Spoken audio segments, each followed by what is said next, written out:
Ah, t'es ouvert! Ah, c'est rétin, zert.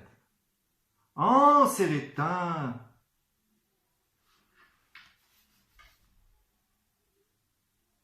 Intéressant. Très intéressant. Ah, vous êtes là! Excusez-moi, hein. Il m'a un petit peu retourné la boîte à fusibles, le professeur Glutblut, avec tous ces noms là qu'on peut lire dans tous les sens. Je n'ai pas tout compris, hein. J'espère que vous, de votre côté, vous aviez la calculatrice. En tout cas, lui, je crois bien que c'est dans sa petite kitchenette qu'il y a des fils qui se touchent, hein. Bon. Comme je vous l'avais promis mardi, on va commencer notre 7e escale par une petite exposition des magnifiques dessins que vous m'aviez envoyés pour me libérer du bandit avec le poulet sur la tête. Alors, vous êtes prêts? Allez, en avant la fanfare!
Merci encore. Vous savez qu'ils me sont arrivés directement en plein cœur, hein, vos dessins. Je savais que je pouvais compter sur mon petit équipage. Dites, je lisais ce livre tout à l'heure, ça m'a fait penser à une petite histoire que je voulais vous raconter.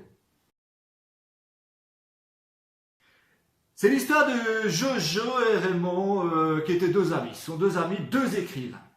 Ils avaient l'habitude de se retrouver dans un petit bar parisien, un petit bistrot qui s'appelle l'Oulipo. Ces deux amis qui aimaient bien se lancer des petits défis, des petits paris les uns les autres. Et un jour, ils se retrouvent au bistrot.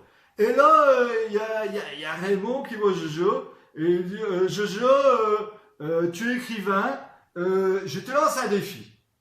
Ah bon, c'est quoi ton défi, Raymond? Écoute bien, Jojo. Ce défi, c'est pour un tropico. Est-ce que tu serais capable de m'écrire une histoire complète sans jamais utiliser la lettre E? Je réfléchis, dit écoute, d'accord, je relève ton pari. Et puis ils discutent et chacun rentre chez lui. Quelques semaines plus tard, ils se retrouvent au petit bistrot l'Oulipo. Et là, salut Jojo, salut Raymond. Et Jojo il dit, bah écoute, j'ai quelque chose à te proposer, j'ai réussi ton pari. Bon, Raymond, il était un peu chonchon, hein. Raymond, il pensait pas que Jojo, il arriverait. Et du coup, Jojo, il lui lit le début de l'histoire. Son histoire, elle s'appelait La disparition. Alors, il commence. Anton Voil n'arrivait pas à dormir. Il alluma. Son jazz marquait minuit 20. Un jazz, c'est un réveil de l'époque. Il poussa un profond soupir, s'assit dans son lit. Il prit un roman, il l'ouvrit. Il lut. Alors là, Raymond, clou le bec, hein, Raymond, il s'attendait pas à ce que Jojo, il arrive à écrire. Vous voyez un petit peu, il a écrit toute l'histoire sans utiliser la lettre E. Et ça n'est que le début. Il a écrit un bouquin de 300 pages.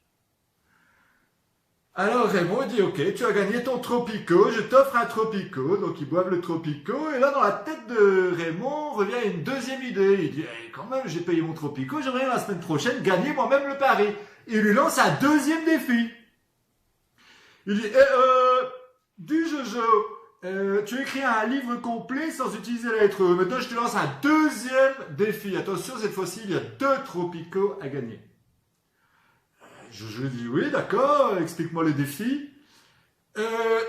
Tu as écrit un livre sans la lettre E, et bien maintenant je te lance un nouveau défi. Est-ce que tu serais capable de m'écrire un livre en utilisant que la lettre E et aucune des autres voyelles? Ni le A, ni le I, ni le O, ni le U, ni le Y. Jojo il dit ça me paraît un petit peu difficile mais je peux essayer. Alors ils boivent encore un Tropico, 2 Tropico, chacun rentre chez lui et quelques semaines plus tard il se retrouve au petit bistrot à l'Oulipo. Et là Raymond il est un peu sûr de lui, il dit il va jamais y arriver. Et voilà, petit pas qui arrive, Jojo, avec des feuilles sous le bras, un petit livre, et il dit salut Raymond, dis je reviens pour le pari. Tu m'avais demandé d'écrire un livre avec uniquement la lettre E, pas les autres voyelles. Alors voilà, j'ai écrit un livre, ça s'appelle Les Revenants. Si tu veux, je te lis un petit extrait, le début. Bon, il dit, d'accord, vas-y, explique. Je lis. Les Revenants.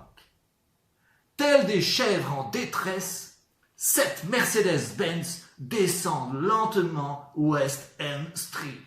Oui, c'est un peu américain. Alors là, Raymond, c'est plus chanchon qu'il est, il est complètement dépité. Il dit, écoute, d'accord, j'admets ma défaite, tu as gagné les 2 Tropico. Alors maintenant, je vous lance le même défi. Est-ce que vous seriez capable de faire une ou quelques phrases sans utiliser la lettre E? Et si vous pouvez, essayez de faire d'autres phrases en utilisant que le E comme voyelle. Vous n'avez pas le droit d'utiliser ni le A, ni le I, ni le O, ni le U, ni même le Y. Alors un petit conseil, n'essayez pas de faire vos phrases tout de suite. Commencez par faire des listes. Trouvez des mots où il n'apparaît pas du tout la lettre E. Trouvez d'autres mots où il n'y a que la lettre E et pas les autres voyelles. Et ensuite, quand vous avez un petit stock de mots, essayez de faire des phrases. J'accepte les phrases les plus farfelues, évidemment. Vous avez jusqu'à lundi pour m'envoyer vos meilleures créations. N'oubliez pas, pour demain, vous devez me rendre l'affiche sur le chapitre 4 de Toby Loveless, ainsi que le petit problème de maths sur le marchand de pizza.